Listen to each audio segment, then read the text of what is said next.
the relation between the inscribed angles and central angles subtended by the same arc. يعني ايه inscribed angle؟ It is an angle whose vertex lies on the circle and the two sides contains two chords of the circle. أي angle ليها vertex و two sides. لو كانت ال vertex point on the circle وال two sides two chords in the circle، في الحالة دي بنسميها inscribed angle. like the angle ACB. ال vertex هي ال point C اللي هي موجودة على السيركل، وال two sides هما AC و BC اللي هما two chords in the circle. اوكي، طب نفتكر مع بعض كده السنترال انجل ايه هي من اسمها. لو كانت الفيرتكس هي السنتر زي انجل AMB، الفيرتكس هي الام او اللي هو السنتر يعني، والتو سايدز هما تو ريدياي in the circle AM و BM. اوكي، طب التو انجلز سواء الانجل C او انجل M اللي قصادهم الارك اللي بنسميه AB، يبقى الانجل C بنسميها inscribed angle والانجل M central angle والارك AB هو الايه الارك اللي opposite للتو angles. For each inscribed angle there is one central angle subtended by the same arc. طبعا كلام منطقي، انا عندي only one center، فالانجل C اللي هي inscribed اقدر ارسم كام central angle قصادها؟ اكيد اقدر ارسم انجل واحده لان انا عندي سنتر واحد. طيب من الانجل M اللي هي السنترال انجل اقدر ارسم كام inscribed angle ليها نفس الايه الارك مشتركه معاها في نفس الارك؟ اقدر ارسم infinite number. ليه؟ لان اقدر ارسم من عند كل بوينت على السيركل اقدر ارسم انجل، فيبقى عندي انجلز كتير جدا infinite number of angles. يبقى لكل central angle في infinite number of angles subtended by the same arc. Theorem: the measure of the inscribed angle is half the measure of the central angle subtended by the same arc.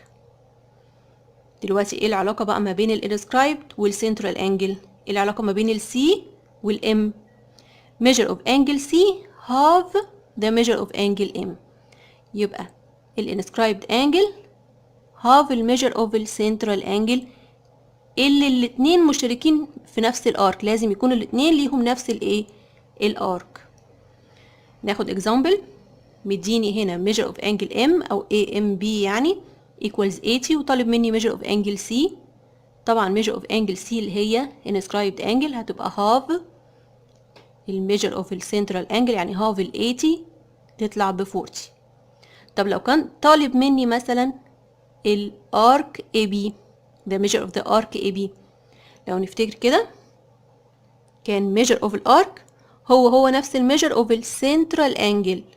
طب ال central angle هنا ب 80 يبقى الارك كمان ب 80، يبقى ال central angle قد الارك والinscribed half ال central، فأكيد هتبقى half the measure of the arc. اوكي، example 2. هنا عايزين measure برضو of ال C angle C اللي هي inscribed angle. inscribed angle والارك اللي قدامها هو الارك AB اللي هو half السيركل او semi circle، لان ال AB diameter فبالتالي يبقى ال AB semi circle. يبقى ال measure of الانجل AMB هيبقى equals 180. ما هي الانجل كلها 360 نصها 180، يبقى الانجل AMB 180 والارك AB نفس الكلام ب 180، يبقى measure of C half ال 180 يطلع ب 90. اوكي، التو examples دول هناخدهم في شكل ايه colors. number 1 بيقول لي the measure of the inscribed angle is half the measure of the subtended arc. خدناها في example 1. بما ان ال inscribed half ال central والcentral قد الارك الميجر اوف السنترال انجل هو نفس الميجر اوف الارك، يبقى اكيد ال inscribed angle half the measure of the ايه the arc. the measure of the inscribed angle half the measure of the arc. اوكي. نمبر 2 لما يكون عندي semicircle the measure of the central angle في السيمي بيبقى 180 والميجر بتاع الارك AB 180 فاكيد الانسكرايبد هاف السنترال او هاف الارك يعني هاف ال 180 يعني 90 يبقى الانجل نوعها right angle. يبقى the inscribed angle drawn in a semicircle right angle. اوكي. يبقى انجل C right. ليه؟ علشان AB ده ايه؟ semicircle. طب لو كان اقل من السيمي سيركل اقل من ال 180 الارك smaller than 180 اللي احنا بنسميه minor arc او minor arc يعني يبقى انجل C في الحالة دي بتبقى acute angle less than right angle. يعني لو كان اقل من سيمي سيركل الارك smaller than سيمي سيركل الانجل C اللي هي الانسكرايبد انجل هتبقى less than right angle يعني acute angle. اوكي. طب لو كان more than semicircle لو الارك AB كان اكبر من semicircle يعني major arc في الحالة دي هنقول arc ADB لازم نسميه هنا ب 3 letters ما ينفعش اقول arc AB على طول. اوكي. يبقى الارك ADB الارك اللي تحت اللي باللون الاورنج ده major arc more than 180 فاكيد angle C هتبقى more than 90 يعني هتبقى obtuse angle. يبقى كده عندي 3 cases. في حالة السيمي سيركل فوق يبقى angle C اللي هي الانسكرايبد انجل هتبقى right angle less than semi circle يبقى measure of الانسكرايبد انجل هيبقى acute angle او الميجر less than 90 يعني هتبقى نوع الانجل acute angle. وفي حالة الارك major arc يعني more than semi circle more than 180 في الحالة دي الانجل هتبقى obtuse angle. find the value of x هنا x plus 10 دي اللي هي الايه السنترال انجل والانسكرايبد انجل اللي قدامها اللي مشتركه معاها في نفس الارك AB equals 50. اوكي. اتفقنا ان الانسكرايبد انجل هاف السنترال انجل او ان السنترال انجل هتبقى twice الانسكرايبد يبقى x plus 10 اللي هي السنترال هتبقى ضعف او دبل او twice ال 50 يبقى x plus 10 هيبقى 2 by 50 يعني equals 100. subtract 10 من الايكويشن كلها تبقى الاكس بكام؟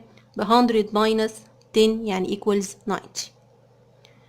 تاني find the value of x مسألة تانية عايزين ال value of x ومديني AC parallel to BM و measure of angle A 55. طيب angle x دي اللي قدامها الميجر ارك AEB او السنترال انجل الكبيره دي اللي هي الريفلكس انجل AMB وانا ما عنديش الارك الميجر اوف الارك ولا الميجر اوف السنترال انجل فانا محتاجه يا اما اجيب ده ميجر اوف ذا ارك يا اما الميجر اوف السنترال انجل الكبيره اللي هي AMB اللي هي ريفلكس انجل. طب اجيبها ازاي؟ يبقى اجيب الميجر اوف الانجل AMB اللي جوه. اوكي. ومنها اقدر اجيب الريفلكس بتاعتها. طب اجيبها ازاي؟ هو مديني انجل A ب 55 ومديني علامة الباراليزم. استفاد من المعلومتين دول في ايه؟ الباراليل دايما بستفاد بيه يا اما عندي two corresponding angles equal او two alternate angles equal او two interior angles supplementary. ايه علاقة انجل A اللي هي 55 بانجل AMB؟ اسمهم interior angle وفي الحالة دي طبعا هيبقوا supplementary. طب نراجع كده بس على الباراليزم عشان نعرف يعني ايه corresponding ويعني ايه alternate ويعني ايه interior. كلمة corresponding معناها زي بعض typical. اوكي. يبقى متطابقين ترجمتها كده شبه بعض بالظبط. يبقى لو عندي two parallel lines اللي فوق باللون الاحمر ده وفيه transversal انجل 2 انجل 6 الاتنين زي بعض الاتنين up فوق ال two lines والاتنين في right hand side يبقى اسمهم corresponding angles. اوكي. يعني ايه corresponding؟ شبه بعض بالظبط الاتنين فوق والاتنين في right hand side. اوكي. يبقى كلمة corresponding angles يعني two angles شبه بعض بالظبط. نفس الكلام angle 1 و angle 5 الاتنين up، الاتنين فوق ال two lines وفي ال left hand side من الترانسفيرسال. 4 وال 8 اسمهم برضو corresponding angles، الاتنين down والاتنين في ال right hand side. angle 3 و angle 7 corresponding angles لأن الاتنين down ال two lines وفي ال left hand side من الترانسفيرسال. يبقى ال corresponding من اسمها متطابقين، فبالتالي ان الميجر بتاعهم هيبقوا equal، يبقى two corresponding angles بيبقوا equal. طب علامة الزد دي معناها ايه؟ معناها ان عندي two alternate angles، angle 3 و angle 6. يعني ايه alternate؟ عكس بعض، واحدة يمين واحدة شمال. اوكي؟ يبقى 3 و 6 بالشكل ده، او 4 و 5 علامة الزد المعكوسة دي. اوكي؟ معناها ان عندي two alternate angles، ودايما ال alternate angles بيبقوا equal، وغالبا ما بيبقى بشكل حرف الزد او اللي هو الزد المعكوسة دي. اوكي؟ يبقى يا اما corresponding equal يا اما alternate equal. طيب ايه علاقة ال 3 وال 5؟ الاتنين between ال two lines وفي نفس الدايركشن، الاتنين left hand side. يبقى في الحالة دي اسمها interior. interior جاي من enter او inside between ال two lines. يبقى لو كانوا ال two angles ما بين ال two lines وفي نفس الدايركشن، في الحالة دي بنسميها interior. وبيبقى ايه علاقتهم ببعض؟ ما بيبقوش equal بس بيبقوا supplementary، يعني السم equals 180.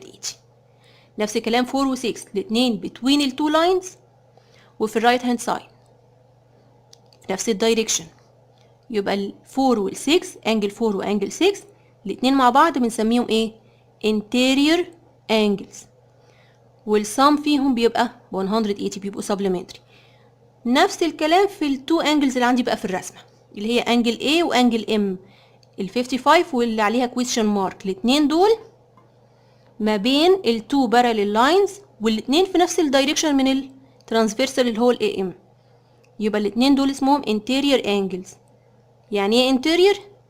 او بيبقوا ايه وضعهم؟ الانتيريور بيبقوا supplementary، يعني السم فيهم ب 180. تبقى الانجل AMB اجيبها ازاي؟ 180 minus 55. يبقى اقول له since ان CA parallel BM وده given هم ديهولي، then measure of A plus measure of angle AMB هيبقى equals 180. ليه؟ علشان دول اسمهم interior angles. يبقى الانجل AMB هيبقى ب 180 minus 55 اللي هي تديني 125. يبقى الريفلكس بتاعتها ب 360 minus 125 تديني 235. بجيب الريفلكس AMB اللي عليها question mark اللي تحت دي، علشان منها اقدر اجيب ايه؟ الانجل اكس اللي هو طالبها، او اجيب الارك، ما هم الاتنين حاجه واحده. السنترال انجل قد الارك 235، والانسكرايبد اللي هي الاكس هاف السنترال او هاف الارك، يعني هاف 235. يبقى سواء السنترال او الارك الاتنين حاجه واحده، والانسكرايبد بتبقى ايه؟ هاف measure of السنترال او half measure of الارك.